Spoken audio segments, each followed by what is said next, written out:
There.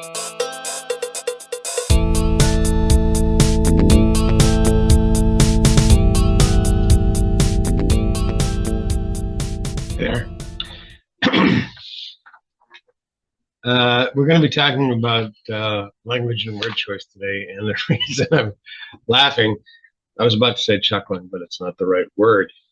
I actually recorded this. I actually did not record this segment yesterday afternoon, late afternoon, and it was an amazing segment. It really was. I did a great job. Except that I forgot to hit the record button. So obviously it wasn't that great a job. Word choice, it's important. Live your life by it.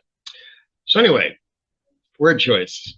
We're listening to Glenn Gould, by the way, of course, playing Bach. What else would he play? Okay. If you don't know Glenn Gould's history, you should take some time and study it. And oh my God, there was a brilliant biography of him produced in Canada. Where else would you produce it? Truly amazing. Anyway, words and language and word choice. Because we are authors, we live and die by the word. But the thing is, appreciate word choice and language and how you construct a sentence and how you put it together is a very powerful tool in your arsenal. You can use word choice to shock, and I don't mean by being profane or vulgar. I mean, you can use word choice to contrast, and that contrast can be very shocking to the reader. It can be an alerting cue to the reader. Oh, I should pay attention to this. You can use word choice to literally create a rhythm, a pace to your writing. It captures the reader and makes them continue reading. It becomes hypnotic, for lack of a better term. By the way, yes, I did study hypnosis and I did get a certification. So there. So maybe that's why you're watching. You didn't realize it. Anyway, we're going to do some readings, of course. And people sometimes want to know why I read from my own work and not very often the work of others. Well, it's because I know my work pretty damn good. And that's why I read it, because I know where everything is, usually. Anyway, this is from Empty Sky. Yep, there it is. This is the new version, the 2023 version. This is the Jack Games chapter. We were introducing the character, fully introducing the character of Jack Games. He's been hinted at prior. We're 1, 2, 3, 4, 5 paragraphs down on the first page of the Jack Games chapter. 30 PhDs, MDs, DScis, and related specialists worked for Dr. Jackson Arthur Games. He chaired the University of Chicago's Neurosciences Department, co-chaired the Center for Narcolepsy Research at the University of Illinois, Chicago, was on the board of the Defense and Civil Institute of Environmental Medicine in Toronto, Ontario, Canada, unofficially owned the third floor of the Brain Research Institute, sat on the board of the BRF Center for Molecular Neurobiology, and on Monday afternoons held an online, invitation-only sleep disorders specialty clinic. None of which meant shit right now. I deliberately chose none of which meant shit right now, as opposed to squat right now or diddly right now. Because after listing some very impressive titles, obviously this man has spent a lot of time learning his craft, his skill, his practice.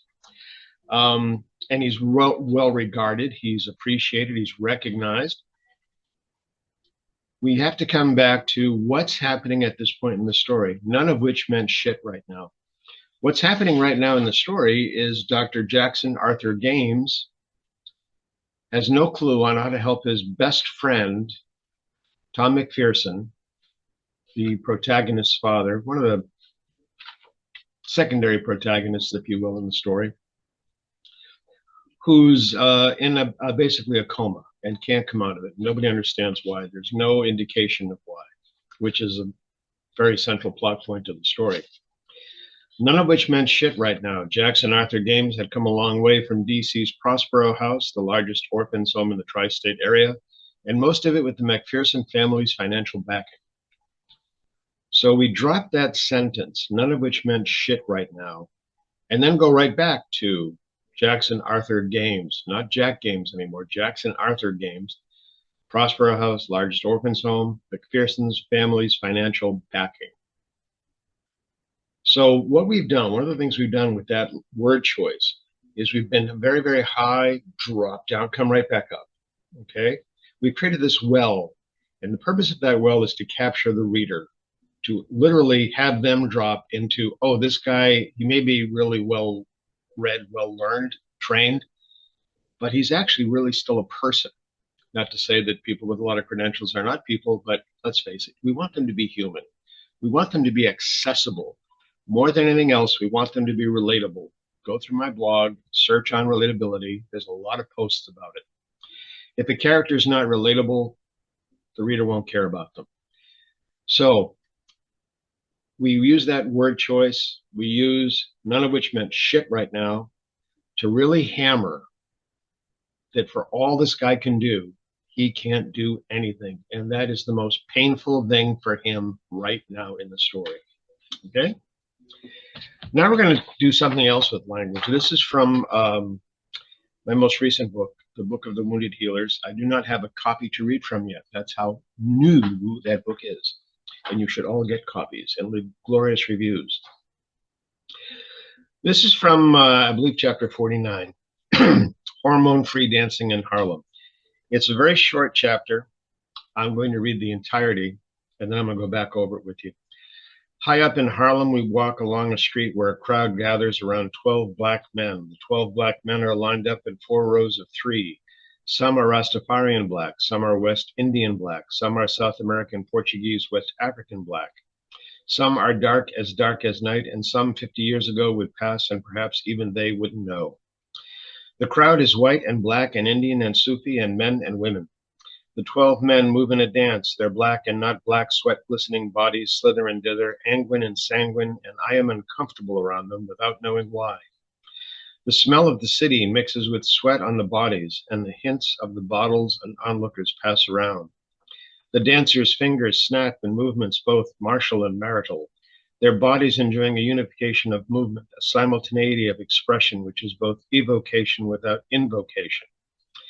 For the first time in my life, I am aware of what it is to know something is erotic and not be aroused. Their movements call out to me, echoing some harmony surging along my bones. I feel myself in heat, not due to this waning August sun, but erupting from me suddenly, like sweet-tasting bile that catches in my throat. There is a sign on the curb, black gay men dance for dignity. Their dance isn't a dance of racial pride or an indignant shout to others, beware. It is a celebration of their life, an invitation to understand, to appreciate, not to participate, a demonstration of sexuality without demonstrating sex. My hormones wonder who I am, so do I. I turn to the healers, more uncomfortable with the growing echo within me, but look up at the laughter of the onlookers and see a 5th row join the other 4. Mariah, Sitap, and Jen Rail, their different bodies joining the harmony of the others, moving their moves, stepping their steps, their faces, smiles, and laughter when they miss a step, which grows less and less as they share the celebration of the dance. A tear mixes with my sweat. How much have I learned? What does it mean to be free? I take 2 hands in mine, not knowing if they are male or female, and a 6th line is formed in the dance. I am much more awkward than my partners until I learn to laugh, to feel the celebration of the dance. You might have noticed as I was reading that I began emphasizing, I would almost say pouncing, on certain words, certain syllables.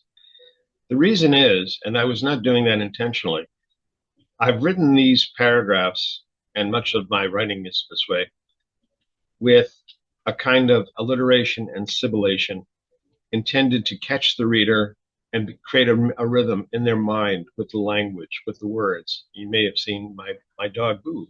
There he is, I Boo, wagging his tail. He knows it's time for me to shut up and move on. Anyway, So you can emphasize something, word choice language by repetition. 12 black men, 12 black men, black, black, black.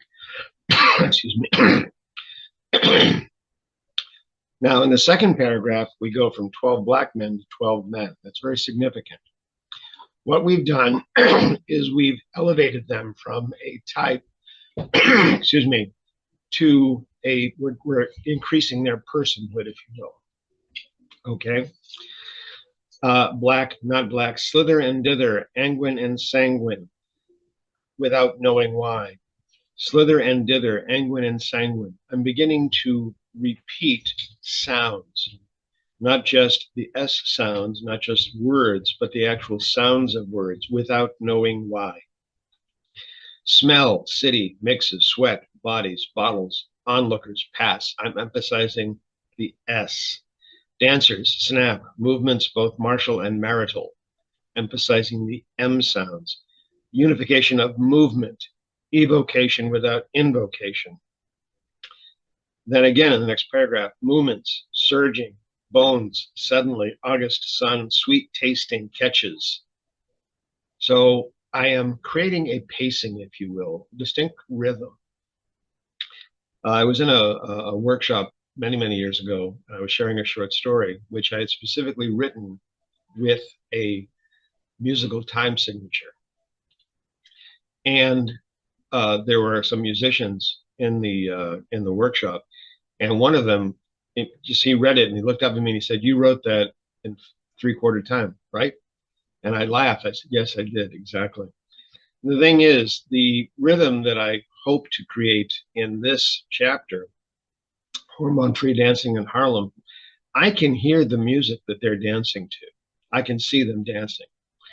So I'm attempting, and you can let me know if I've done this in the comments, I'm attempting in the writing, in the language, and how I cause the rhythm of the words to evoke in the reader's mind that same rhythm that I am hearing, even if they can't hear the music, so that they feel the movement of the bodies in the chapter and move along with them. Dance for dignity, demonstration of sexuality without demonstrating sex. That's almost going back to the empty sky example, where I'm creating contrasts in language. Demonstration of sexuality without demonstrating sex.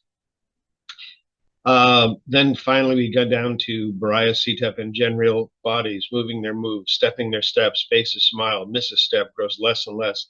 Celebration of the dance. That last line of that paragraph is echoed in the last line of this chapter, where Ben, the main character, protagonist, learn to laugh, repetition of a sound, to feel the celebration of the dance. They share the celebration of the dance, to feel the celebration of the dance. One is sharing, the other is picking up on what they're sharing and feeling. Language and word choice. Use it. It's there for you. Take care. I'm gonna find them. Oh, there it is. Pause, but stop button.